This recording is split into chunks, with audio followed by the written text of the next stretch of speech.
Mbote Kinshasa, Brazza, Gabon, partout, na Angola, bato bazo benga mingi. Topesi bino bambote, boza direct na Congo promo parce que zali émission na bino, boza ebele, boza kozela siko to bandi. Alors boko pesa biso ne fiske 15 minutes boyebi, bo mesa na Congo promo, bapel ezalaka na 084 et ba message ezalaka na 081. Bato bazo landa biso na Libéral FM na radio, bapel ezali na 084 72 21 444. Na lobby 084 72 21 444. Bato bolanda biso en ligne toujours na Elimo TV. Bokota déjà parce que monsieur Zo le capé en direct na YouTube na Elimo TV. Bolanda biso massivement parce que émission ya population, émission ya gouvernement, émission ya ba mama bilanga, émission ya batu nyonso ezaka ka Congo promo yango biso tozalaka wana kaka pona ko informer bino. Bon, mais ça n'a Congo promo comment ça la caille moko tavana visiter sa mère nanga et la canane de commission Mbote. Mbote kumu kivete Mbote pe bato bala na Congo promo na mkwalero spécialement bato bala na biso na Angola, na Luanda na ma province nyonso ya Angola. En tout cas, merci na bapel na bino bande de Angola to bai to pesa. Je crois que ça commence à sonner. Côté, c'est là, bapel si côté, continue de commission. Donc, te remercier. Pour profiter pour passer à Libéral FM, numéro ya message. Pour na bapel 84 72 21 444 né Kumalumi 82 72 444 et puis ba message 081 0017 057 081 00 057. Alors, ce sont les numéros qui sont sur WhatsApp. 081 00 17 057. Bah numéro en sont balayés dans WhatsApp pour les gens qui sont en dehors du pays. Au bas dans Namibie, Bazolanda Congo promo, au bas dans Venezuela, y compris même dans Venezuela. Bah bien une émission donc ils peuvent appeler dans WhatsApp parce que pour ceux qui ont téléphone, c'est un peu compliqué. Très bien, na ko bandela ke bato Libéral FM na bato be ba na télévision bon na émission en direct Chikoyo, émission m'appelle les alines à 84 72 21 444. Ba message ezali na 81 0017 057 wana ba message de commissaire Luang dans le lobaï qui avant na posé question photo visiter son mère na biso lelo to kolobelela ba avocat ya république oyo ba voilà qui censé pour na ko défendre république ba bengi bango bien ba avocat ya république ba pesi bango 2 millions de dollars mais baza ko réclamer baba qui c'est la bango bongo sur na république donc pour na bango baza ba avocat république te baza de ba avocat il y a intérêt wana eza les kanisia Congo promo na bino pe ba congolais soki be biso to kanisi mabe bolo ba ken komo baza na droit ko gagner ba millions wana ba ko déclarer eza problème te mais pour na biso to monique ba avocat république ba ko ki ko senga mbongo vraiment bongo te. Gouvernement très bien que je mokonza mboka yambaki ba cadre non sacré mokonza lobaki ke ba poste il y a gouvernement o ezobima et kozala muke et kozala ndenge ezala ki libosote vraiment o ya tour oyo et kozala vraiment bongo te et puis asolola ki na bango pona o ba kozala dessus o ba ko bimate ba pona ki union sacré te pona ba poste mais ba pona ki union sacré pona ko défendre mboka et puis tokolobele la paix na ba cadre ya IDPS Katanga ba marchaki pona kolongwa ya kiabula ndenga longwe ameka lisusu kozonga te parce que ye mokaza le seul te bazalaki inversé na ordonnance 2 personnes gouverneur na vice gouverneur lokola ya monique assez compétent ko gérer te vice gouverneur azali wana et puis ba tout des personnes ba marchaki to ko décontrer on a des commissaires awa na plateau de commissaire Luangi na ko tout nos questions ba avocat ya république ba benga bien ba avocat république na procès ya Joseph Kabila ba pesaki bango 2 millions de dollars cash mais ba liquide sur na ba média ba lobby 2 millions de dollars ezamuke baba kisela bango est-ce que o ba pesaki bango liboso soki ezalaki muke pourquoi ba zwaki yango pe ba bandi musala parce que l'avocat baza ba illettré ce sont des intellectuels ba yekola muka ke non mbongo ba pesi bango ezamuke question na ko tuno na des volets. Est-ce que ba monique mbongo ba pesi bango na facilité c'est que tikali bele baba kisela bango mususu. Très bien. Deuxième question, il y a une place, on a répondu à Wana. D'abord, ce que tu as communiqué à Bango, l'avocat de la République, qui va défendre à côté il y a République par rapport à procès à Kabila. Balobi, Bassin Bongo, Wana, compte tenu de la dangerosité, il y a Moto Baza en face, dangerosité.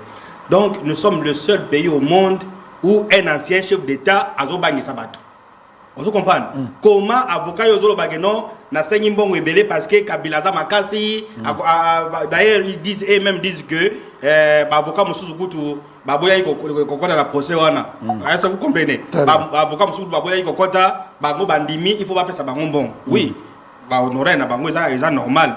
Mais vous défendez une cause de la République. Comment okoya kozwa mbongo bakopesa bino mbongo au-delà au sal. Lorsque vous prenez ces montants là 2 millions. D'abord bapesi na prévision basali bango bake ko récupérer bazui 7 avocats donc 7 cabinets bango ba benga cabinet mais en réalité na ba intitulé ya bango bazo pesa bango eza ba avocat 7 cabinets pour défendre la République face na prévenir moko vous comprenez moko bapesi 380 000 dollars mususu 400 000 mususu 350 000 donc vous voyez entre eux il y a disparité ba mususu ba 380 Bamsou 400 000, Bamsou 350 000. Pour Bazan, il faut mon côté. Bamsou, chef de chef à cabinet. Non, Bamsou, recruter. Non, Bamsou, chef à cabinet, mais peut-être quoi. Peut-être que non. Bon, Bazawana Salada procès mon côté. Très bien. Bazu Yesika. Ah, voilà. Peut-être Bamsou, Bazawana, Bagayana au procès. Très bien. Donc, vous voyez, 350 000, 350 000, 5e avocat, 350 000, 6e avocat, 300 000, 7e avocat, 300 000. Quand vous faites le cumul, ça vous donne 2 430 000 au ebimi déjà. Alors, de 2 340 000, ils ont manqué par rapport à la dangerosité, il y a dossier à Nîmes. Mais ces pays, nous avons procès à Kabila, ce n'est pas une urgence bon en boka. Urgence à boka, c'est social. Quand on a Banzela, quand on a dans l'école, Batokoli, ainsi de suite. Vous prétendez défendre la République. Vous comprenez? On va défendre la République. Ok, de Koubake, on bon, il y a Ebele Boye. En termes de millions de dollars pour un procès, ils ont pas phase ébélé. Donc, on peut dire que c'est l'argent jeté. Vous comprenez? C'est l'argent jeté au Bassaliwana. Il y avait un autre procès qui s'est déroulé dans ces pays. Je crois que la raison peut nous trouver. La République n'avait pris que 2 avocats. Maître Nani Kayubi, Nani Kaluba. Des avocats n'a procès à 100 jours à Kamere. Et puis ce sont les gens extrêmement intelligents. Ils ont défendu la République et ils ont obtenu combien? 100 000 dollars, 100 000 dollars. Très bien. Vous comprenez? Des avocats, 100 000, 100 000, 100 000. Et puis ce sont les avocats très compétents. Finalement, certains d'entre eux, Mousso Abanomai constitutionnel comme juge. Vous comprenez? Donc ils ont touché 100 000. Mais comment dans le procès Mousso vous multipliez par 4? Il y a 100 000, il y a 400 000. 350 000. On vous dit que non, ils ont manqué. Donc, en tout cas, ce sont des dépenses où ils ont vraiment utiles dans Bokate. Vous comprenez? Est-ce que le commissaire Banani est censé répondre à l'avocat République? Non, c'est le ministère de la Justice. Vous comprenez? Même au ministre de la Justice, où a remplacé Moutamba, c'est lui qui est allé chercher les avocats, tout ça, non, bon, a donné, a dit que non, bon, ça va virer, alors, marché ni biokene ko ça, un avocat, kaka qui nous défendre la République et pas Kabila, va payer 350 000 dollars, va payer 400 000 dollars. Est-ce que le commissaire, on a aussi condamné l'avocat? Ou bien ozo condamné yango na tuni yo nani aza na droit ya kozwa ba avocat wana ozo condamné ba avocat ou bien ozo condamné ministre ou ya na habilité parce que yé il fallait mona ke bazali ba avocat ya République a recruter bango pour l'intérêt général ya mboka et donc on peut sabino parce que ayebi pe makambo oti ko rappeler wana qu'il y avait 2 avocats na projet à 100 jours bazo kaka 100 000 siko ya ba o wana eza multiplier bongo pourquoi au monter que c'est compétence en ministre ai o ya za ko assumer intérim ya nani ba mesana déjà kombaki ayebi ke tango ba ko sala opération de retour ko zonga ba avocat na ba ko restituer et puis aye ko déclarer tindi bango boleka na télévision pour na ko réclamer quoi neza muke ba bakisela bino bongo. On ne sait pas si parce un avocat qui touche ça peut être non vous avez raison. Un avocat qui touche 400 000 dollars na procès moko ou bien cette nani ba pesi bino 2 900 ou bien 2 300 oye ko réclamer que ça muke peut-être en réalité si on fouille c'est-à-dire il n'a pas eu la totalité. On est en train de faire des déductions. C'est que Balobaki n'a pas besoin de 10 millions, ou de 5 millions. Non. Si on va transférer dans nos dambou, non, c'est-à-dire qu'on déduit. C'est-à-dire qu'on vous a donné 2 millions au réclamé. C'est-à-dire qu'en réalité, aux gens qui ont pas payé au thé. Ça peut être lié à ça. Mais il y a un problème à la ministre de la Justice. Non, bango basengi te ke non mbongo bapesaki bango eza ndambo balobi ke mbongo oyo bango bapesi bango eza muke. Eza muke non ça dit que ça dingue ba 400 000 wana eza muke. Et comme à 800 000 à chacun ou bien 1 million à chacun. Bango et comme 3 millions, et comme 3 millions de dollars. C'est-à-dire au bazou eza muke. Mais urgence à ministre de la justice, ce n'est pas aller payer les avocats. N'a pas procès à boyer. Urgence zani n'a pas migo, kene n'a pas cacho. On peut prendre 1 000 $.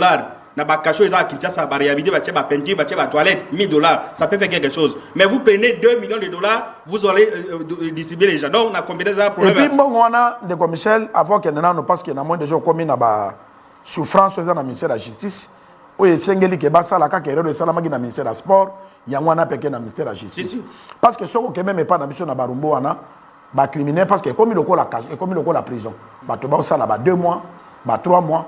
Bazo buka ba kasho wana parce que ba condition ya ba kasho et ko accumuler loko la prison té baza ko buka mais ministre ya justice il fallait lukata moya ko sala makambo wana ake ko zwa mbongo ebele ebima même mbongo ba pesa bango ba 400 000 wana importance nini parce que loko je sala manamboka tout comme nanda kutango para abimaka pona ko kende ko luka revenu par les salibota nae ndenge bilobi ko sala tali ate sikoyo tango bazo zwa ba avocat république wana baza ko imposer mbongo République et qu'on gagne ni na procès pardon il y a Joseph Kabila référé ni négociation dans la République dans tout procès il ne faut pas s'attendre que n'a gagné on comprend nous avons donné l'exemple à procès 100 jours on a condamné Kamere na premier niveau premier degré na cour na likolo ba quitté mais la République a perdu l'argent vous comprenez il faut pas dire que donnez-nous l'argent parce que on va condamner la justice c'est sa chaîne. La place où on va condamner, place où on va quitter, ainsi de suite. Oui. Alors, c'est ainsi qu'il faut réduire les dépenses. Vous avez donné les cas à Barumbo. Je viens de dire tout à l'heure là, Bamigo et comme Belé. Les conditions de détention sont macabres. Prenez cet argent, la ministère de la Justice. C'est une très bonne chose. C'est une très bonne chose. D'aller donner les gens qui vont un procès qui va prendre plusieurs étapes. Vous comprenez? Au 2 millions, on vous dit. Alors, ça donne quelle impression aux yeux de l'opinion?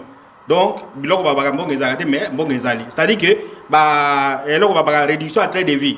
Réduction à trait de vie c'est quoi? C'est-à-dire générer ko simba ba dépense ya priorité au lieu que bimsa mbongo aboy. Un procès vous donnez nous avons comparé les procès à Kadhafi ya Sarkozy na Libye. Vous comprenez? Les avocats ont touché moins de 25 000 €. Oui. Vous comprenez? 22 000 €. Mais Oyo, 22 000 un avocat d'un pays sous-développé, un pays très endetté, un pays où indice à développement il met mais vous lui donnez autant de millions, autant de milliers de dollars. C'est pas normal. Donc, nous disons au ministre de la Justice, mais là, si on a donné, si vous êtes entendu avec eux, c'est quand même extrêmement important et ça exagéré. Cet argent peut servir à la République Namakamoussos. Vous comprenez? Qu'il y a un procès à Kabila qui a apporté les bisonniers.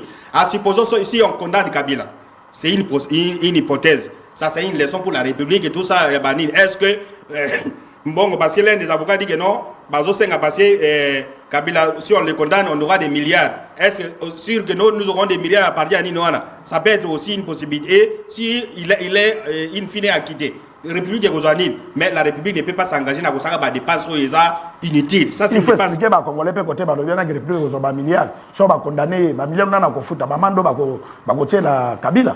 Oui, bon, il y a des possibilités. On peut condamner la République. On m'a dit, non, Kabila, comme c'est un ancien chef d'État, comme il a géré, soit Bakanyi Bilok à Kabila, ou alors on peut condamner la République. Comme la République n'aura pas l'argent à foutre la République, on m'a dit qu'il y a un Pamba. Vous comprenez? Donc ce sont des choses où on pouvait à la limite prendre des avocats pour na côté la République, basali procès qui n'a souga mais prendre autant d'avocats. Ndeko Michel, na mono lingo kene na conclusion mais il faut na pas sur conclusion na ngina tout no boy. Mutu oyo ba congolais ba pesa ki mandeta Félix Tshisekedi. Ba pesa ki ni avocat moko parmi ba avocat wana. Ba pesa ki ni ministre de la justice ayi wana mais ba votaki de Félix Tshisekedi. Mokonzi mboka landi ba makambo wana. Nini okolo ba na Félix Tshisekedi. Ba batisela ba avocat na mbongo ou bien ba longola bango ba recruter des avocats ba avocat na bazongisa mbongo ya l'état ba pesa ki parce que ba moni yango eza muke. Bazongisa yango l'état yemoka gouvernement président de la République a désigné des avocats républicains va défendre bon ndeko toko yamba bino na sima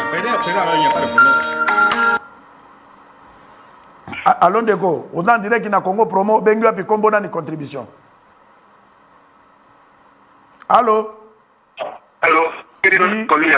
Aux en direct na Congo Promo, monsieur. Allô?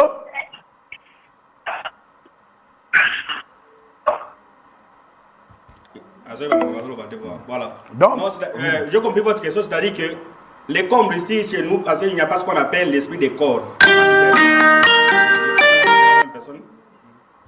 allô, Deko, allô, en direct na Congo Promo. Allô, bonjour, papa Nangaï, Nazolanda yo balamu. Oui, bonjour, contribution. Nalingi naloba boy, papa Nangaï. Ba avocat wana bazani libi. Papa, soko lingi mbongo na mboka na yo, okotana mbongo liboso te. Très bien. Soko lingi mboka na yo, faut o défendre na mboka na yo. Oyebi bien que mutu wana Joseph Kabila anyokoli biso mingi. To lakisa tubozi ya mboka. Soki mbongo evoya ko yasima papa. Yango ba balingi mingi na mboko. Ata bino moko. Président de la République to vota ye to vota avocat te lokola yo tikolo bawana. Po ba kopesa bango pona ngaku ba pesa bawana onti. Oya ko démissionner a démissionner a Keikuna. Et puis il y a un rapport muté pour la phare de CF papa de l'Indisangai. La phare de ce zoé bâti. Guerre et si la est et kuna ton dengeni pour remonter la pagaille la Kisasa. Dernièrement on a outil ou ça na zozonga phare de ce mot a jiffé nga moi na 10 ans bata. Moi la rozo les ni oh papa na sulam ta detingai. La kene c'est papa bonjour mais moi na salioni. Oh ada indiscipliné que nous peut ça c'est moi on peut c'est na mbongo na watu na mbongo na yo. Comment tu éviter toujours so kupeka kikata wana usabwe nayo akwebi soke ngana na gali sola ya mokonja mboka na yebi binote siko mokonja wa mboka azaba konja ya konja biso moto ya bango vraiment place wana na yebi tena benga ba pele délai ba mission délai ça donne un résultat qui bali boso na benga l'émission na yo la fin na commune qui tient sous précisément na quartier Bikanga lobela biso non mokonja mboka ati ya ba farde ati ya ba surtout ba tikata ati ya bango so baza mal éduqué bazonga ba formation. Très bien, Deko ezali eloko ezalaki na thématique na biso de mena ko répondre au ça kokote la mutu. Ngai personnellement nakutanaka na batikata baza basoda moko baza très bien éduqué, il faut rectifier. Peut-être musu okutanaki na lati neteni parce que nga na mona policier alati teni ya FARDC. Na mona kango. Mais ce n'est pas que parce que même ko dégager banzela. Allons Deko, obengi wapi kombo na ni contribution. En direct na Congo Promo. Allô? Oui, allô, en direct na Congo Promo contribution Deko. Ok, na bengi dino depuis commune Ansele. Oui, na commune Ansele contribution. Ok, na lobi boye.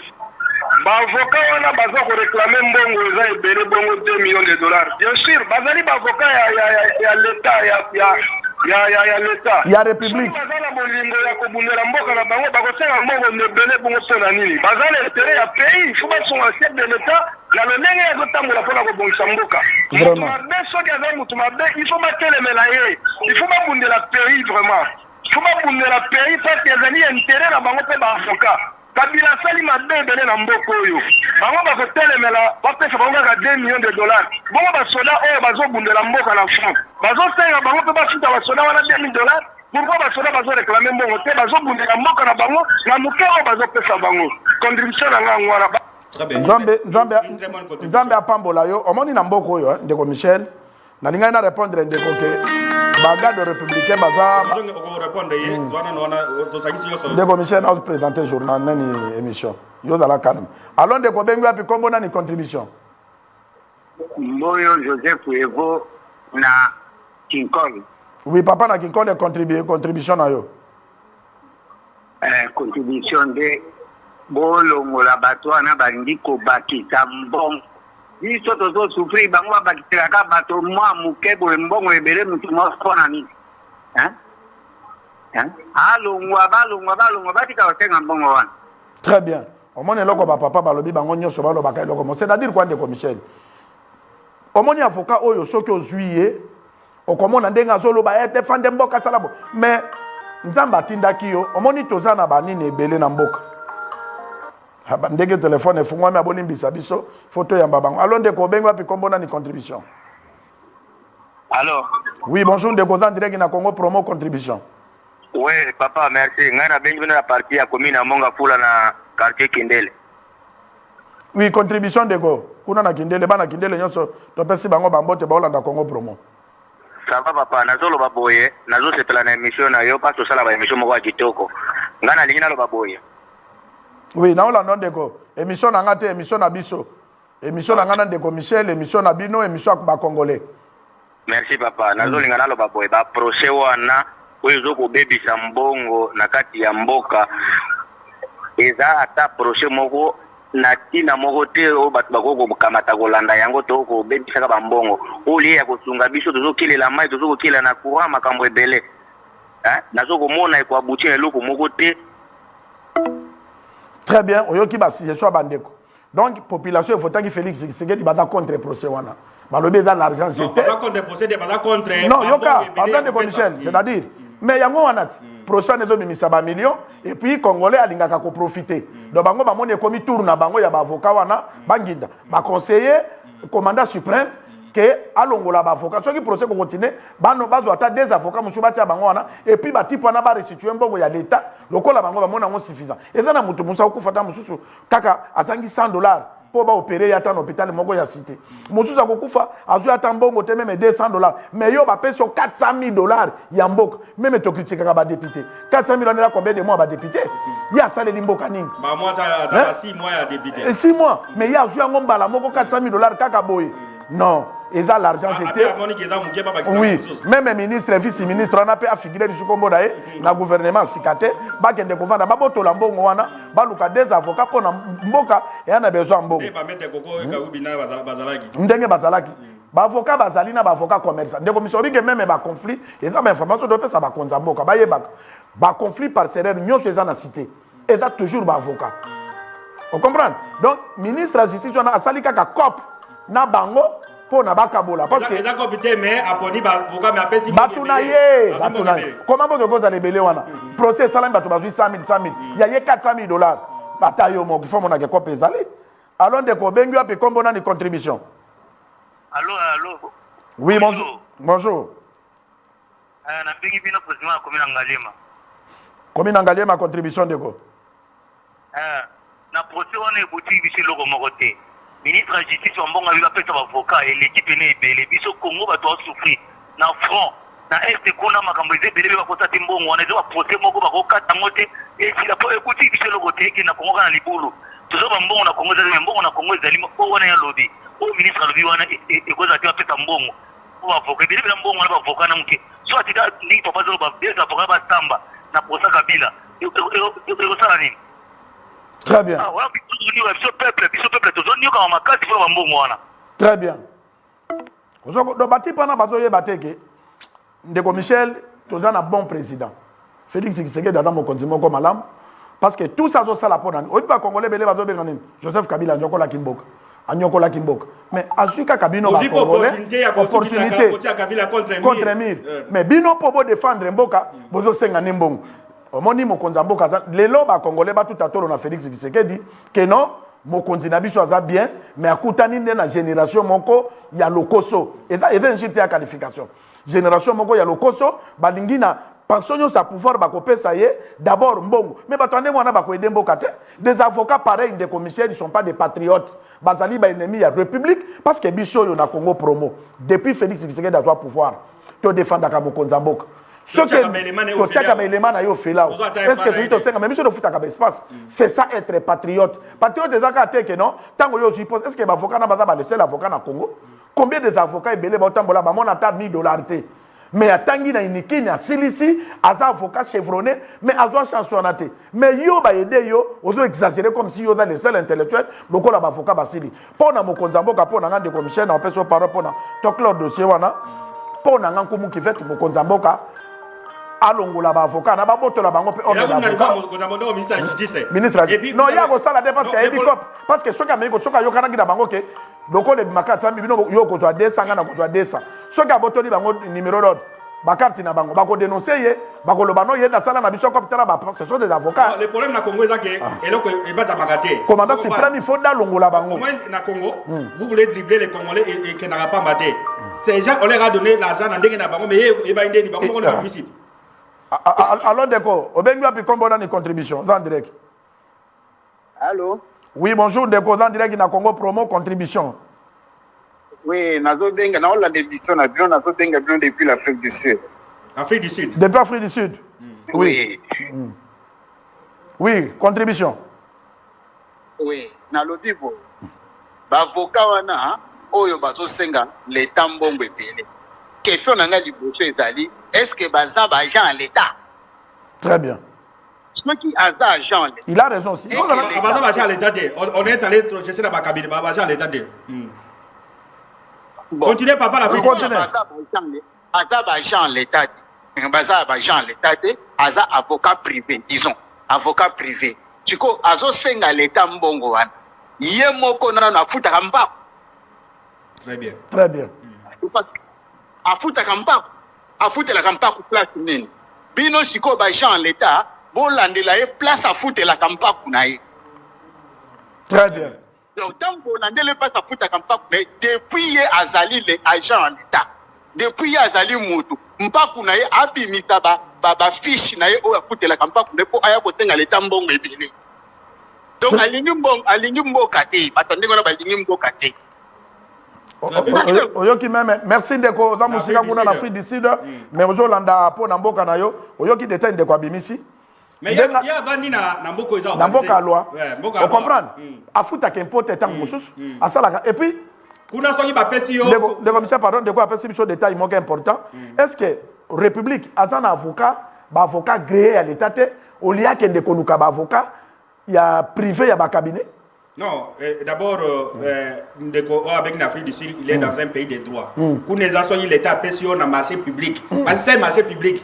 Ba pesi yo 300 000, ba pesi bango 400 000 $. Ba kota la bata crédit fiscal na yo. Cabinet na yo au futi impôt combien? Très bien. Bako déduire na mbongo wana. On comprend? Mais bati po bazuka ka 400 000 $. Bake ko somba babi tuka basombi bandaku babali ba deuxième femme. On devait avoir ces critères là que non avant ba personne marché public. Batala nini.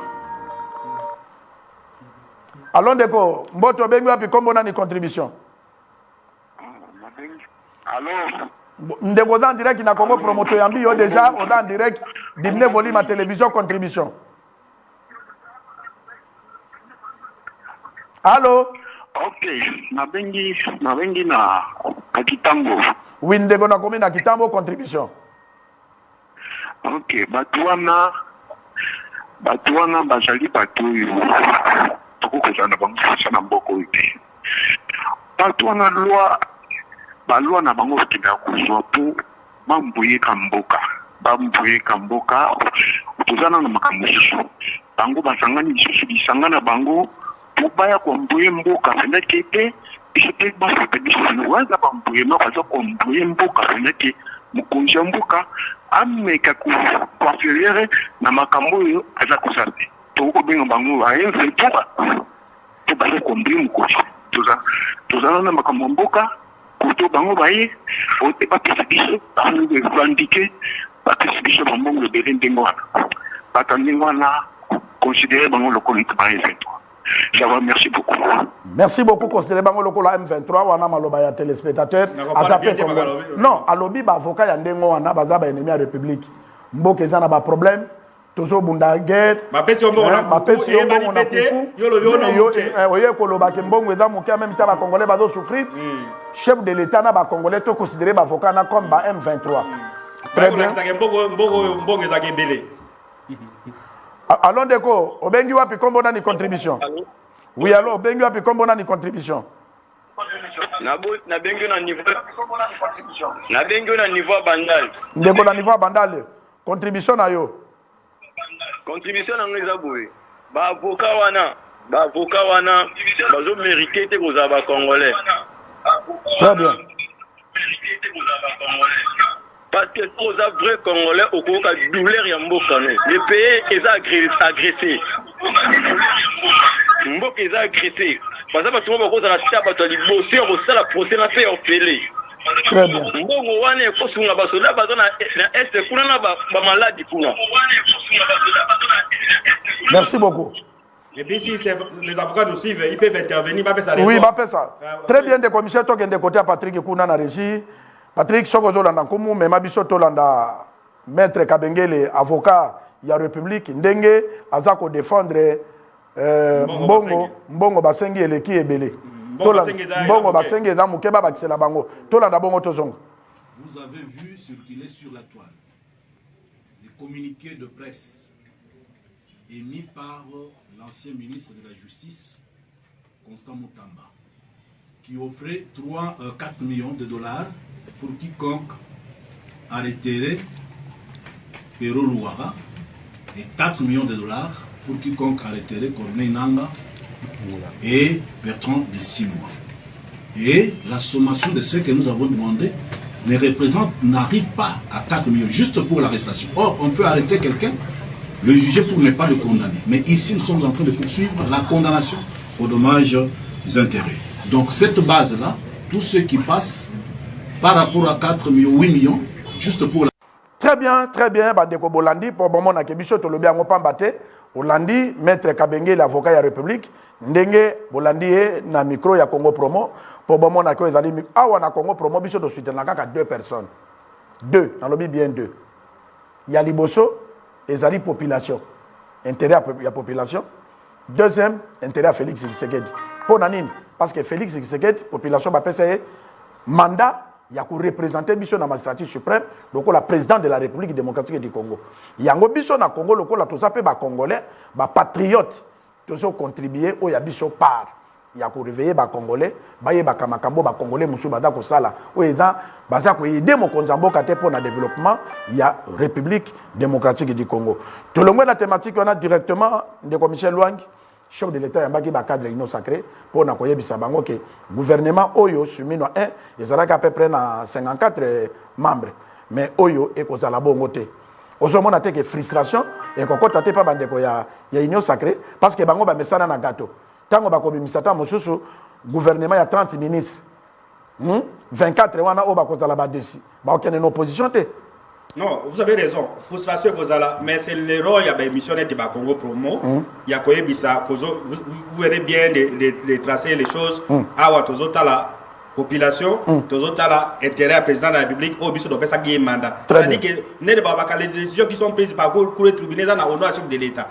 Ben mission ya boye, ils ont pour quoi bisa pour préparer une zela que non likambo boye ko sala maboye.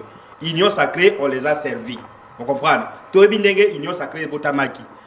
Et le chef Akouta Bangol, il y a quelques temps, il a dit qu'il est très dessus dans l'union sacrée. Avant de respecter Bango, avant gouvernement, Bima, a Bengi Bango, pour n'avoir mis sa Bango. Le chef Nabanga Akouta Bango, il est très dessus dans la Sala. AMC Bango du Nord, en tout cas, ce qu'il attendait dans l'union sacrée, c'est pas ce qu'il est en train de vivre. Quand on parle d'union sacrée, membre du gouvernement, l'union sacrée, député, banane, d'une manière générale. Ils ont été servis. À servir Bango, pas gratuité, parce qu'ils ont les députés et consorts. Mais tout le monde limite. Il y a façon, il y a pas de réunion sacrée. Vous comprenez? Maintenant que le chef lui-même a pris les choses en main, le gouvernement Bima, en tout cas, le chef à parti politique, il y a une union sacrée qui sont des Congolais. Parce que la plupart d'entre eux ont été élus. Pour la population, on se rend compte que ce que vous avez promis, et vous députés, et ministres, et salamatés, et il faut que changer cap. Vous comprenez? Le président prend une décision à réduction à nombre de ministères. Une très bonne chose. On passe de 54 ou 55 à bi et beaucoup entre 40 à 50. Ça peut être 48. Vous comprenez? Quand on soupe 30. Ça peut bon 30 vous allez ma passe mais je crois entre 45 et 40. Non, tout estimé bon, tout comme à 30. Dans l'hypothèse où vous avez 48 députés, 48 ministres, vous avez 54, vous avez 48, ça dit que quelques membres de l'Union sacrée va perdre. Le président dit le gouvernement c'est pas pour l'Union sacrée, c'est pour toute la population avec vos oppositions à la société civile. Si un gouvernement de 47 membres par exemple aujourd'hui, pour que l'opposition se rende compte qu'il va représenter la société civile, ce qu'on peut savoir au ministère, c'est secte.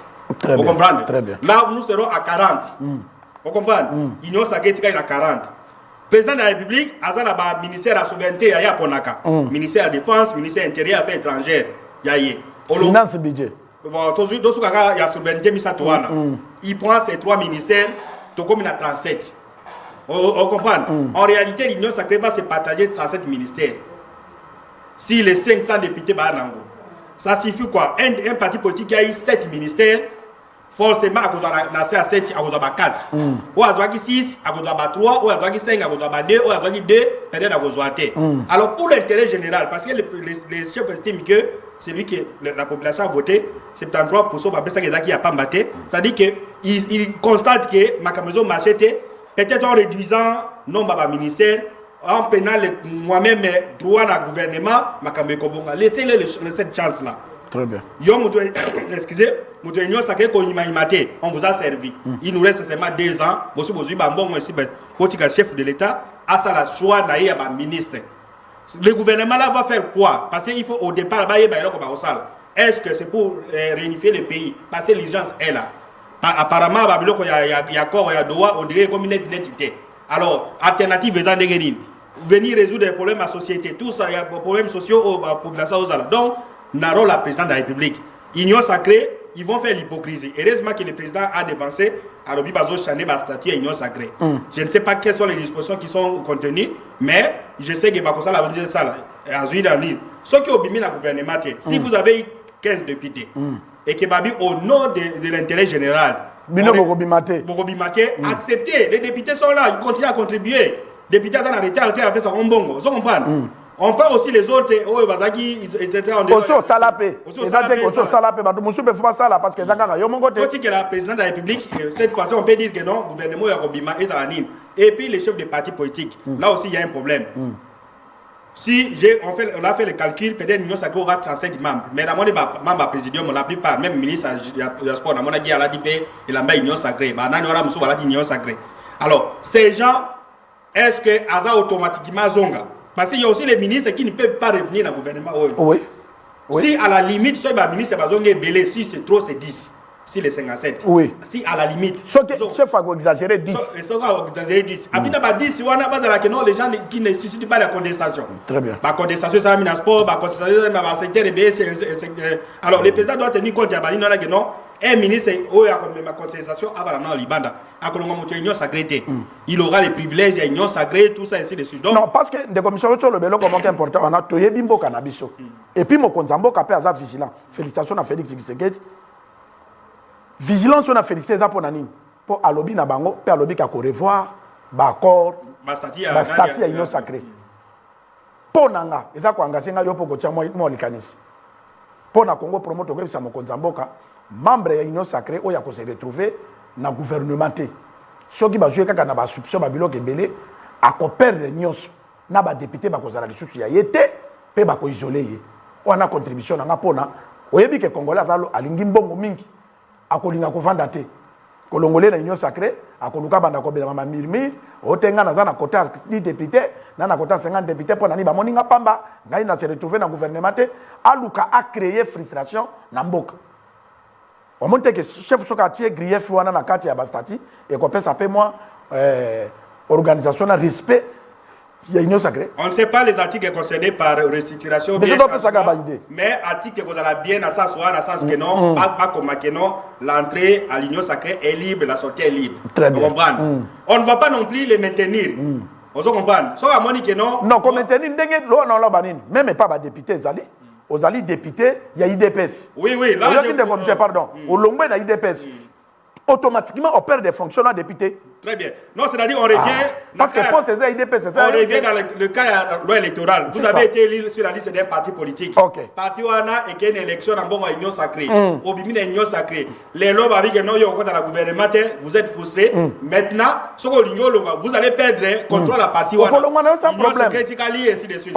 Ce sont les dispositifs aussi pour aider, pour éviter la transhumance. On comprend la débauchage, tout ça. Donc, je crois que s'il y a à modifier les articles, c'est leur dire que non, on vous a servi, vous vous êtes retrouvés. Maintenant, que Baninga Basali, au lieu de la frustration, aux manifestants, aux en libre départ. Vous partez comme président du parti politique, mais les partis qui ont été enregistrés dans l'Union sacrée, au Yazwa qui même dans la commission de l'Assemblée nationale, au nom de l'Union sacrée, on comprend. L'Union sacrée les a servi à un niveau ébélé. Ce n'est pas aujourd'hui que le ministère non. Vous avez attendre une commission congolais. Non, c'est-à-dire que nous Congolais intérêt personnel nous imprimant. Nous avons aidé les présidents à disposition comme ça les gens non entrée libre et puis libre. Aussi longtemps que non, vous avez été constitué dans l'Assemblée nationale comme union sacrée au père des mandats union sacrée. Très bien. Très bien des commissaires. Biso dozo bakisaka mabele na ngomba parce que Félix Tshisekedi aza mabele na ngomba des commissaires. La réunion ana to mona ki mona mboka ki Lwandomboyo autorité morale il y a Arep azala qui peut na réunion union sacrée j'espère que ça peut parmi les ministres oyo baza ko représenter Félix Tshisekedi valablement peut baza ko incarner politique il y a Félix Tshisekedi partout. Non, les Congolais nous prennent, les dirigeants nous prennent beaucoup des idiots. Baba mon abisso de comprendre et côté population à côté vous un ministre qui a été nommé à la population va soutenir à comme ministre de la République, donc je n'ai pas de compte à rendre. Mais on s'est rendu compte qu'il y a des limites à la ministère. Vous comprenez? S'il y a des ministres qui ont travaillé dans le gouvernement Félix Tshisekedi, que non, Moutou Congolais, 99,9% il y a Congolais que non, celui-ci a bien travaillé, il y a parmi ceux-là Guy Luando. Ça c'est contestable. Très bien. Vous comprenez? Par rapport, c'est pas parce qu'il est d'union sacrée. Tous les membres qui étaient là, sont d'union sacrée. Les gens qui sont au ministère, un ministre qui arrive, on crée un ministère qui était un ministère bidon. Aménagement du territoire, c'est quoi? Il fait à Salango structure, à valoriser administrer en loi, tout ça. Dans même déjà d'acquis par en tout cas, loi automatique pour Lukayango. Président architecte congolais. Habite en tout cas, dit jamais vu dans Congo, dit tous les architectes congolais, tout que c'est dans la loi. Voilà un ministre, que non, à sali unanimité dans Congo, à sali unanimité et pas à Congolais ainsi de suite. Il est aussi membre, il y a présidium, il a été avec les présidents de la ville, comme Bani me voit, les ministres, que non, ils ont travaillé. Mais pour les autres, il faut les sanctionner. On comprendre. Il ne faut pas dire que non, ils ont une union sacrée ainsi de suite. Il faut, parce que quand on va, un ministre qui s'est excellé dans Moussa Naye, qui est au sanitaire, on fait son son. Mais vous n'avez pas bien travaillé, on vous reconduit. Pour ça, vous chantez. Compétent, on continue à compétence. Qui doit faire partie, il y a 3 ou 4 ministres qui ont excellé dans le gouvernement. Très bien, de commissaire Luangi. Nakotu na yo lisusu communiqué moke ya yabana chwapa. Honorable Félix Bosekota. École moins cher. Biso na Congo promoto bakisi lisusu départ unique. Azako continuer ko sala musala et puis bana chwapa batindeli président de la République ezate ke ba imposer ye balobi biso to vota ki yo peut récompenser biso pour na biso na kota IDPS Félix Bosekota a représenté IDPS chwapa comme ministre dans le gouvernement Oyezobi. Non, effectivement, il y a un communiqué qui a été élu dans la fédération, il y a IDPS pour eux, c'est-à-dire que la constitution du gouvernement dépend de la représentation de l'Assemblée nationale. IDPS a mis le Kasaï oriental ou le Kasaï qui a 4 députés, parce qu'il y a 4 députés qui ont naturellement, un ministre doit sortir dans le Vous comprenez? Très bien. On ne peut pas s'entendre. Demande à la population. Non, ils ont fondé. C'est-à-dire que non, Augustin Kabou doit faire ces risques-là, doit éviter. Parce que quand vous voyez les ministres qui sont sortis dans l'IDPS, dans le gouvernement, plus de 90% sont les gens qui sont venus du Kasaï. On comprend. On peut prendre des Yaourt, Mokokar, ainsi de suite. Mais dans Oyo, même si dans l'hypothèse où l'IDPS n'aura que 5 ministères, parce que à l'IDPS n'a 7, Malo peut être à 5. Dans 5, tu vas pas rater à récompenser ma province ou ma député. Ne pas donner l'impression que l'IDPS a été créé seulement pour soutenir les gens du Kasaï. Non. Et la fédération a raison à surtout l'IDPS. Parce que c'est que des gens qui ont proposé c'est que des gens à l'IDPS. C'est que non, Félix Bosekota. Dans Makambo, il y a sali pour le président de la République. Il y a beaucoup de départ unique. Donc, à sali, à tonger les populations, à sali Makambo, à sali. À d'autres, on appelle prison centrale et à Bwende. Et puis, à d'autres, on a l'IDPS, à Somberi, Bango, même mairie, Bandako, Bani, la personne qui est. Tout ça sont valorisés comme chef de l'État. Et c'est rare, il y a comme la population va se retrouver toute contenance confondue pour la biso Yowana. Voilà, nous va soutenir honorable Félix. Très bien de commissaire Luangi Kolo moins cher câble départ unique à Kozalawana parce que toyebi que Moussala Sali IDPS baza 4 ceux qui va côté départ unique mais en tout cas population ya pas basengi Félix Tshisekedi balobi papa biso to vota kiyo biso peto sengi yo tela biso Kolo moins cher à se retrouver dans le gouvernement national na kota ya IDPS pour na Bishopé to se retrouver pour na IDPS tu vas pas continuer au téléma au comment on appelle 2028 on peut soit 6 7 députés ceux qui de l'eau ont récompensé Bicho des commissaires to sauter bala moko to na province ya Katanga Patrick avant de commissaire a commenté awa même Bicho na Katanga tolanda marche oyo ba cadre IDPS ba salaki pour na soutenir vice gouverneur bango balingi akoma a Bishopé na Congo promo akoma gouverneur intérimaire asala musala pona province et de Liboso parce que Fifi Masuka o lelo asali ba merveille azalaki peka ka vice ministre mais vice gouverneur mais tango lelo akomi tala ba compétence tala ndenge do ala ba ekomi bango pe basengi pe Katanga pe ba pesa mona mboka wana azala gouverneur titulaire pona asala misala kabula sa kendeki azonga lisusu te toke Katanga bongo tozonga Soutien à Martin Kazembe Choula au fauteuil du gouverneur Aïe du Haut-Katanga. Cet important idéal a drainé ce mardi 29 juillet 2025 une marée humaine des combattantes et combattants de l'UDPS Lubumbashi, toutes les 3 fédérations sur les artères principales de la ville qui préfèrent pour une marche pacifique en vue de demander au chef de l'État congolais, Félix Antoine Tshisekedi Tshilombo, de maintenir Martin Kazembe Choula à ses prestigieux postes de l'exécutif provincial.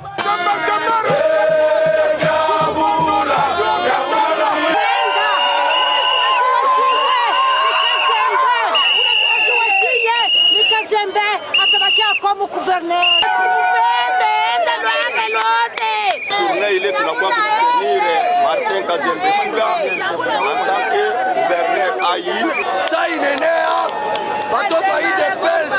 Tout au long de cette procession, les calicots à main et banderoles portant mention du message de soutien au digne fils de Kasenga, Martin Kazembe Choula, pour sa personne qui fait l'unanimité au sein du parti présidentiel d'Aléo Katanga, sans contestation aucune.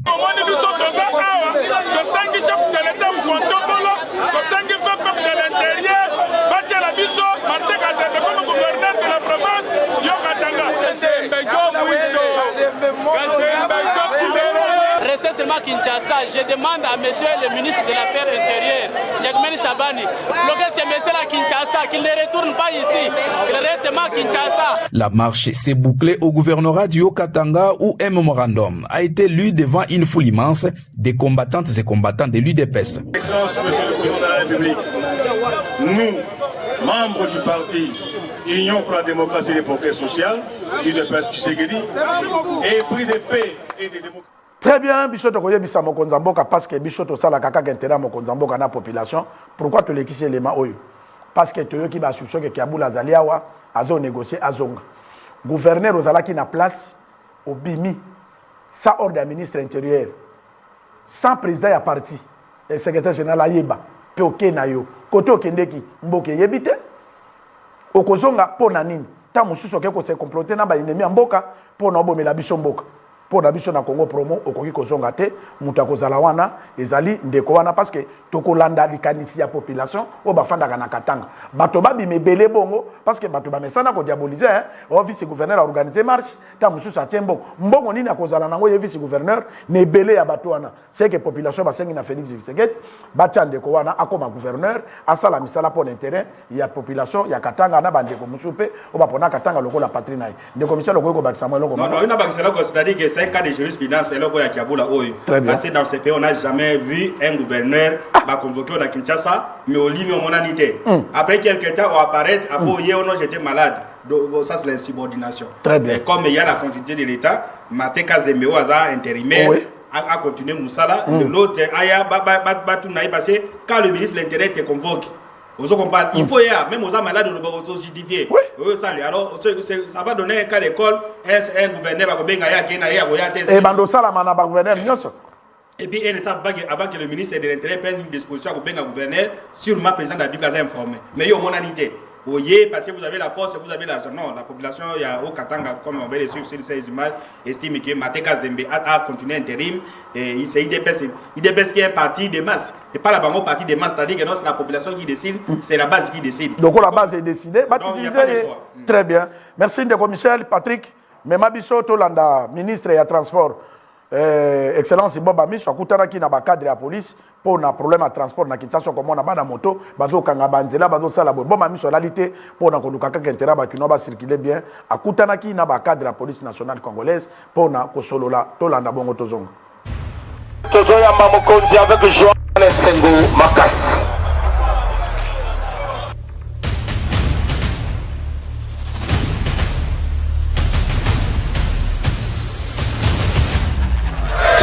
Tchakimi yoka bien, Tchakimi yoka malamu. Na ina za moi kwa bacha transport ba na moi. Bacha transport ebele baza kolela bazokanga kanga bango. Yango bomoni na soki général na mimi yao. Aya to solo anai. Parce que ndenge alobaki biso na police oza bato. Mais pour la toza bato moko, il faut toter sa milieu côté.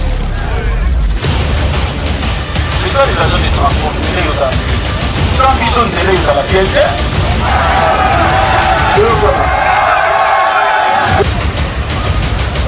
Un chauffeur, un motocycliste, madame ennemi n'a pas sauté.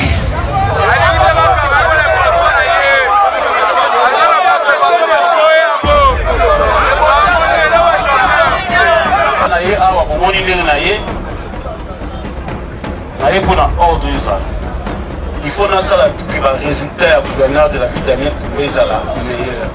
Alors, nous avons meilleur que celui de Bozati. Donc, il faut accompagner le gouverneur de la ville.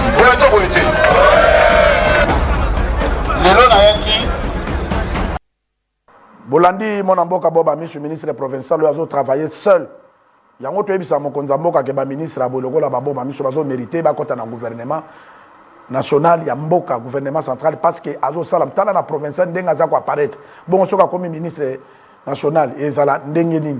Et tout ça, dans le ministère du Transport, il y a national, il y a un ministre provincial, il y a un moyen parce que il y a un moyen limité, mais Moussala vraiment, il y a un travail en collaboration pour Moussala et qu'il est toujours libre. Patrick, je suis dans la province, tu n'as pas total. Perdre 145 territoires, nous allons continuer à frapper. Et pas EIP, tu vas pas, nous allons continuer à très bientôt. Donc, on va inaugurer Bokungu, Djolu, pour la misala ici la kuna, pour la population. Bah, remercier de sous Félix Tshisekedi, Ndenge Befale, na Djolu, na non, Ndenge Befale, Bwende, bah, remercier mon Konzamboka et Tsigali Bokungu, na Djolu, tout la Botozom. J'attire maintenant la conscience de la population de Befale. Parce qu'à Befale, la réputation, c'est la destruction. Mais regardez ce beau bâtiment pour nos enfants. Ça fait la fierté du territoire. Alors, c'est à nous de nous approprier de cette œuvre et de garantir la protection et la maintenance. Le partenaire a construit, mais il ne reviendra pas pour maintenir. C'est à nous-mêmes maintenant de prendre. Très bien, Ndeko Michel, joyeux anniversaire à ma fille Mardala Elimo. Mardala Elimo, écoute, lobi nanga lobi lelo papa. Il faut yebisa pas Michel, aye langa cadeau. Yebisa na yebisa pas Michel, bébé na yo akokisi 11 ans.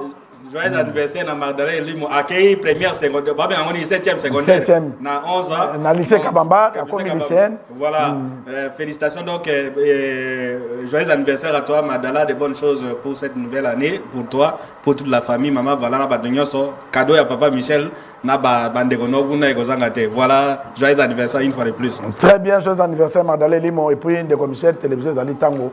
Non, essentiel les arts na Congo pour moi je crois qu'on nous a appelé de partout d'Afrique du Sud bato balandi yango awa na situation oyo ba avocat de la République na Luanda na moni coup d'appel à Cambodge et na suka to comme na suka émission, c'est-à-dire que si la République vous donne quelque chose, qui papa moka lobi Kabila sali bato mabe, c'est loyer.